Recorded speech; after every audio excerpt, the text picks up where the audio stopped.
اب ایک ترغیب دی ہے۔ حضرت ابو ہریرہ رضی اللہ تعالیٰ عنہ بیان کرتے ہیں کہ رسول اللہ صلی اللہ علیہ وسلم نے ارشاد فرمایا، جس نے اپنے ماں باپ کی قبر کی ہر جمعے زیارت کی یا ان میں سے کسی ایک کی زیارت کی، یعنی سے والدہ ہی فوت ہیں صرف یا والدی فوت ہیں، تو اللہ تعالیٰ اس کی مغفرت کر دیتا ہے اور یہ لکھ دیا جائے گا کہ یہ بری ہے، آزاد ہے، گرفت سے، جہنم سے آزاد ہے۔ معجم الصغیر کے اندر یہ روایت بیان کی گئی ہے۔ اس لیے میں اپنے دیکھنے والوں سے گزارش کرتا ہوں، اگر پاسبل ہو تو ہر جمعے اپنے والدین اور کوئی ان میں سے ایک فوت ہوا ہے تو ان کی قبر کی زیارت کیا کریں اور ان کے لیے وہاں دعائے بخشش و مغفرت کریں، کچھ بھی قرآن پاک وغیرہ پڑھ کر ان کو ایصال ثواب کریں، تو انشاءاللہ بروز قیامت ہمارا یہ آنا جانا، یہ مشقت اٹھانا، تکلیف اٹھانا باعث مغفرت بنے گا، اور انشاءاللہ پھر ہماری جو نسلیں ہیں، ہمارے بچے ہیں، وہ بھی چونکہ یہ طرز عمل اپنے بڑوں کا دیکھتے ہیں، تو کبھی ہمارا انتقال ہوگا تو یہ بچے بھی انشاءاللہ آ کر اسی طرح زیارت بھی کریں گے اور ہمارے لیے راحت کا سامان پیدا کریں گے۔ ایک اور روایت، دو تین بس میں روایت عرض کر دیتا ہوں، پھر ہم بخاری کی حدیثوں کی طرف آئیں گے۔ حضرت ابو ہریرہ بیان کرتے ہیں کہ نبی کریم صلی اللہ علیہ وسلم نے ارشاد فرمایا، جو بندہ بھی کسی ایسے مسلمان کی قبر کے پاس سے گزرتا ہے جس کو وہ دنیا میں پہچانتا تھا،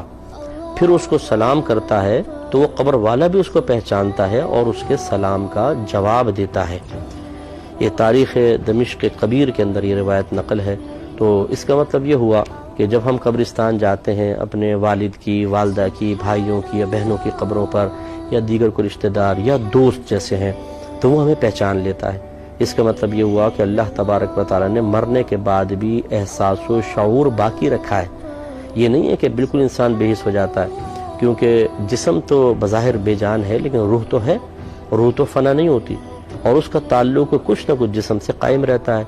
کیونکہ اللہ تعالیٰ کی طرف سے نعمت یا عذاب یہ روح اور جسم کے مجموعے پر وارد ہوتی ہے۔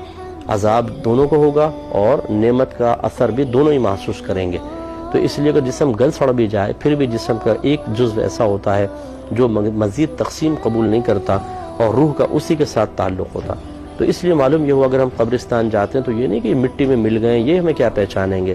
حدیث یہ کہتی ہے کہ وہ پہچانتے ہیں۔ اور ایک روایت میں نے پڑھی کہ نبی کریم صلی اللہ علیہ وسلم نے ارشاد فرمایا کہ مردہ کسی کے آنے پر سب سے زیادہ انسیت اس وقت محسوس کرتا ہے جب وہ شخص قریب آتا ہے جس سے بڑی محبت کرتا تھا۔ تو اس لیے اگر کوئی آپ کا قریبی ایسا رشتہ دار آئے یا آپ کسی ایسے کے پاس جائیں جس سے بہت انست اور محبت ہے، سب سے زیادہ اس مردے کو خوشی ہوتی ہے اور اس کو راحت ملتی ہے۔ اس سے ذرا میرے وہ بھائی بہن بھی درس حاصل کریں جو قریب ترین رشتہ دار ہیں،